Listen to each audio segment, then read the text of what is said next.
Hello, everybody, and welcome to Music Industry Insights Worldwide. Today we've got the awesome Steve with us. Hi, Steve, how are you? I'm good, thank you. Do you want to tell the listeners a little bit more about yourself, where you're from, and what you do? Well, I'm somebody who I started out really wanting to be a musician. I played guitar. I played in bands. I moved to Los Angeles to be a rock star, Yeah. but then discovered that I needed to have a job. Yes, unfortunately, to You pay the know, bills. Yeah, yeah, and but in the process of I had gone to school and I had a degree in computer science. okay. So I was able to get a job creating computer graphics for one of the early computer graphics companies, a place called Robert Abel and Associates. And so we did a lot of early, computer graphics TV commercials and stuff. And um, so that was, it beat working at McDonald's, I which totally understand you. a lot of my friends were doing. And it's another transferable skill, isn't it? It's a really good skill to have. Yeah, so I did that, and I've actually, continued to work in computer graphics for a long time, and eventually started working in game production, um, and worked for Electronic Arts for a long time.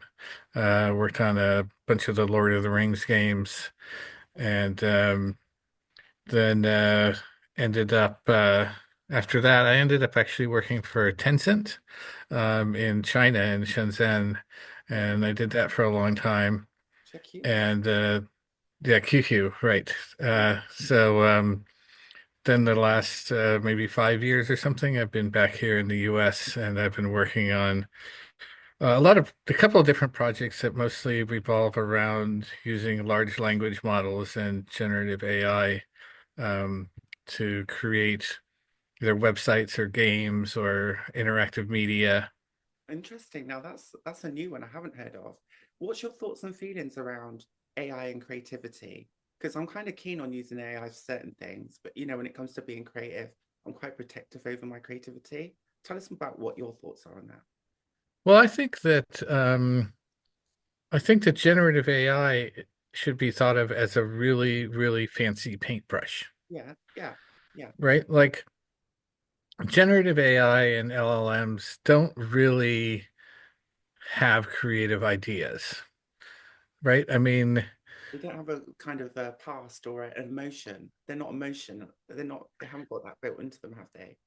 right. I mean, they can do amazing things for you, but you have to think of what they're going to do. Yes.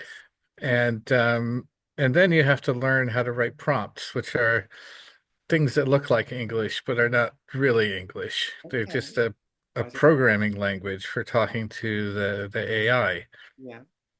Um, but it's an amazingly powerful technology that lets you do things that would have been, Enhancing. very hard and time consuming or required a big team of people or all sorts of stuff Yeah. that you can now do by yourself or with a small group. Great. I do like. So Yeah. There are the benefits. So tell us more yeah. about the music. Let's get back to the music and tell us what you're doing with the music now then. Well, I'm sort of doing the same thing with Yeah. music, and that there's a lot of I don't know, sort of fear and angst about that AI is replacing musicians and composers, and I I don't really entirely agree with that. I mean, Interesting. it is certainly true that the AI is able to create music, Yes. create I think parts of music. I think it's 1 in 10 tracks on Spotify at the moment has been created by an AI, artificially intelligent created track. So that will obviously increase over time, I think, like you're saying. But is it enhancing it or is that the full package? Because I'm okay with the enhancement part, but when it's a full thing, how does that work? Well, I mean, I haven't really been able to make a piece of music that was completely 100% AI created that I liked. Okay. Okay. So I feel like, um, AI music to me always sounds extremely derivative, Okay. which of course it is actually, because how does the AI work? Well, the AI listen to all sorts of stuff and Yeah. and then sort of synthesize something new out of it. The only thing is, though, that um, it could be said that that's what people do too, right? It's like Oh, but isn't it when kind I, of copyright infringement? Because when someone purchases it or they stream it, that's kind of a supporting the artist. But when it's an AI thing, is that really supporting or even have the permission of certain artists to use their music? Is that kind of well, so I'm sort of I'm a little bit conflicted about this because, yeah, so I mean, I listen to all sorts of music, and when I write music, I mean, there's no doubt that the things that I've listened to influence what I write. yeah, And I like to think that I write original music, and sometimes when I write things, I'll listen to it and I'll go, "Oh my God, that's actually I lifted that from yeah, yeah. Well, somebody else." It happens, and then I try and change it, right? Or I don't use that or do I like something that. because Yeah, I don't want to do that. yeah, Um, and some things when you use AI to create music, you listen to it and you're like, "Oh my God, that's exactly like something else." And then you change the prompts and you mess around with it and you can get it to make new things. And I also think it's really interesting to create sort of hybrid creations where it's you absolutely can use the AI sort of like a backing band, yeah, right? Or some yeah. studio musicians where you'd, hire these musicians or the backing band and they play a lot of the tracks or, and then you play something over the top of it. Interesting. Um, That'd be Like really one of the things I've liked to do recently is I like to have the AI create backing tracks and then I play guitar solos over the top. that makes sense. That's keeping the cost down, and it's cost efficient and it's effective. And if it sounds good, then yeah, I can totally Yeah, understand. and it's fun, but I also have generally found that to make it something interesting, you have to like you could get the AI to create an interesting verse or an interesting chorus or an interesting bridge or something, and then you can edit those things together. Yeah. But if you try and get the AI to make an entire song, sometimes it ends up sounding too sort of derivative and boring somehow. Okay. Um, Yeah. so I think that I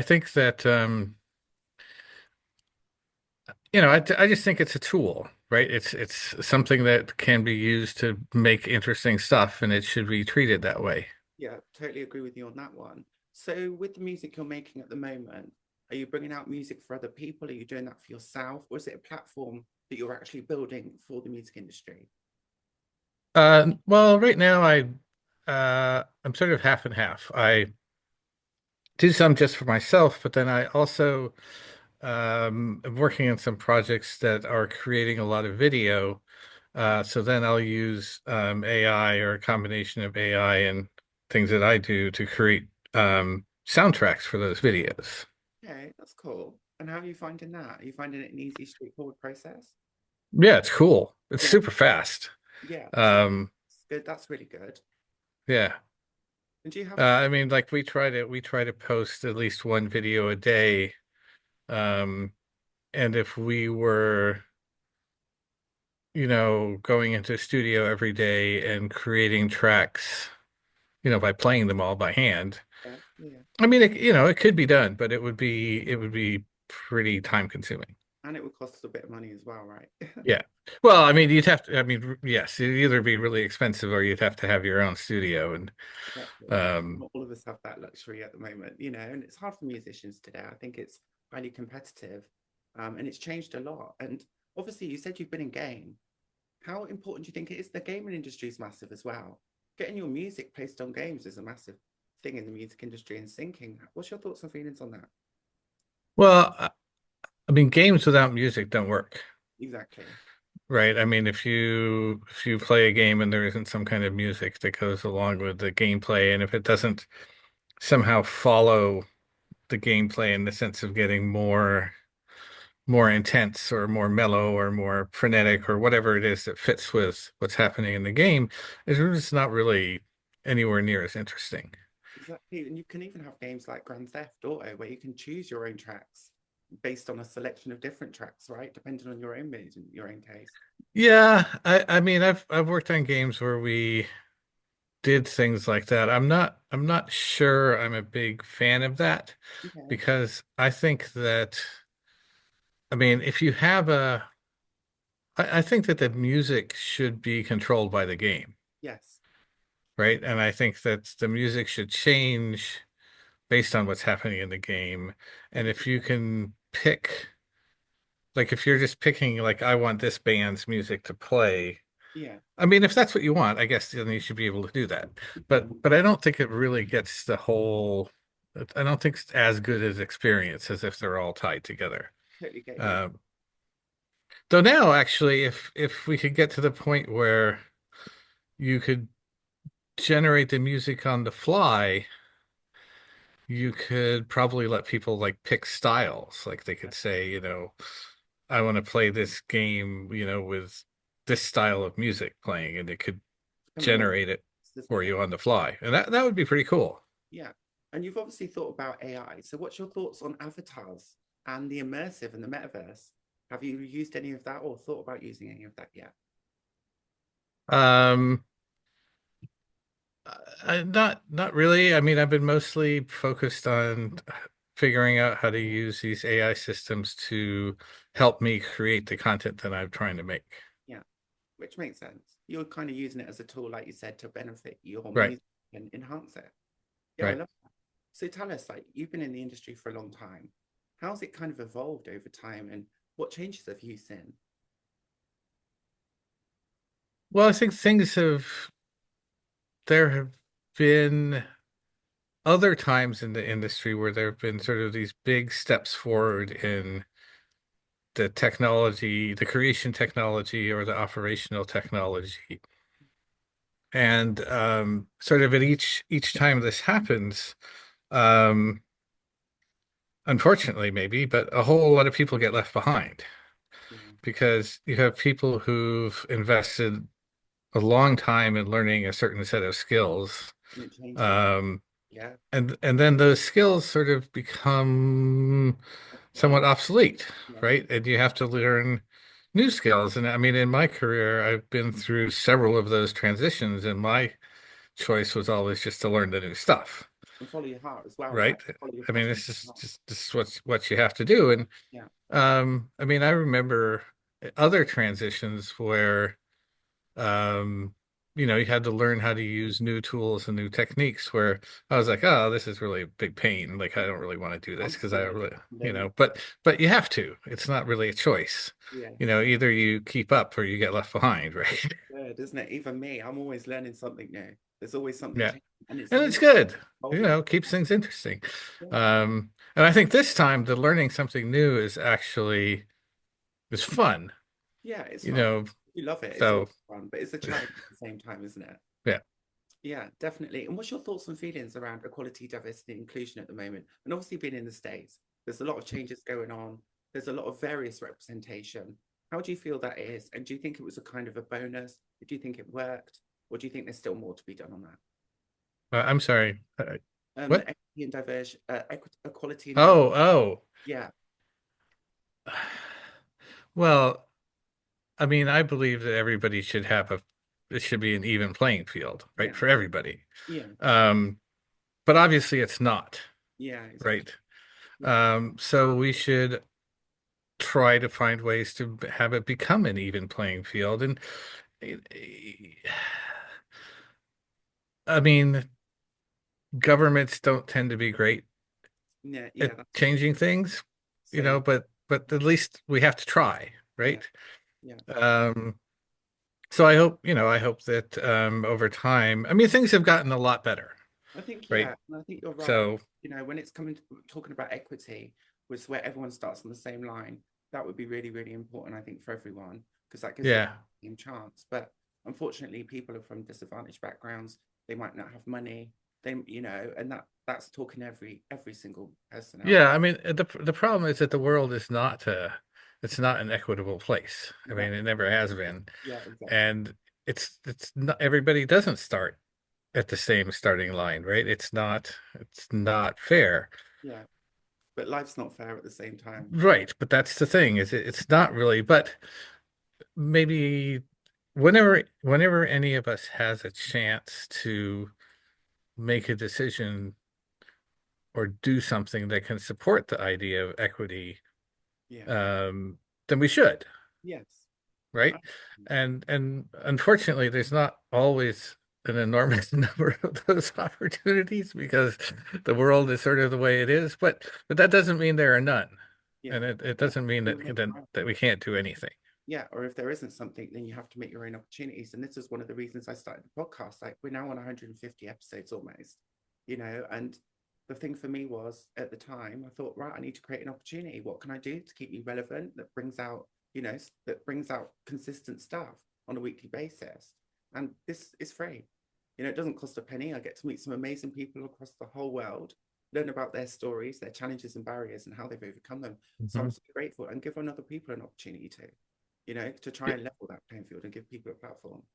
Yeah, it is cool how content creation has become so sort of ubiquitous. It's Yeah, like it's yeah, not hard to make stuff, yeah. But and it right? has to be kind of consistent. And I think with this as well, it's authentic and I'm helping people. So, for me, it's something that I love doing. So, yeah, Right, thank you so right. much. What's your thoughts and feelings around social media and having to have all this content? Because that's something else that's changed, hasn't it? Yeah, a lot. Uh, I mean, social media is it's a cool thing, right? Like it opens up with this entirely new format for communication. Whole new world, yeah. Um, but it's also sort of well, it's like everything else. It doesn't really work maybe the way it should. Yeah, yeah. I mean, there's a lot of just, well, first there's the people who sort of abuse it, right? Mhm. And this is all this crap that Yeah. people say, and the people who are nasty and sort of negative, Yeah. um, and that's unfortunate. But again, I mean, the whole world is sort of like that. It's not only social media that's that way. Um, so I mean, the projects I'm working on now do a lot of publishing to social media Brilliant. because it's one of the ways that you can get noticed. Yeah. Well, Um, it's an audience, isn't it? A but platform. I mean, there's also a huge amount of noise. Yeah. So Yeah. it's hard to get noticed. I mean, um, so but it's I mean it's an inalienable part of the online World. It is. social world right Yeah. now, and Yeah. it's so you have to participate. Yeah. If you want to be seen, you want That's to right. You have come to out. participate. And sometimes it's really interesting. I mean, there's all sorts of crazy stuff that goes up that Yeah, I know. It's a whole nother world. That's why I try and just limit it because I think, if you spend too much time on that, it takes away from your creativity. And I'm, well, yeah, there is that. It's a potentially big time waster. yes, at the same time. Well, as long as you're connecting and you're putting something out there that's authentic and relevant, I think it's brilliant. So keep that up. Right. And obviously, is there any major wins or successes you'd like to share with us? Um, well, I think that I mean for me, the most interesting thing has been the ability to use AI to create content just in much more interesting and much more powerful ways than ever before. Yeah, And that's the thing that really excites me right now is awesome. what we're going to be able to do. Yeah, that sounds great. Well, I'll keep an eye out for the stuff that you're doing as well now. So thank you ever so much, All Steve. right. Thank If you. listeners would like to connect with you, find out more, or collaborate or reach out, how could they do that? Probably the best thing to do is to go to the website for my newest venture, which is called Cloutcast, like clout, like I'm building my clout, my importance, cloutcast.ai. Like the name. So please go to the website, take a look. Thank you ever so much. I'll leave all of that with your bio and your description below. So thank you again for your time, and we'll Great, speak. thank you. Thank you. Right, that's great. Thank you very much.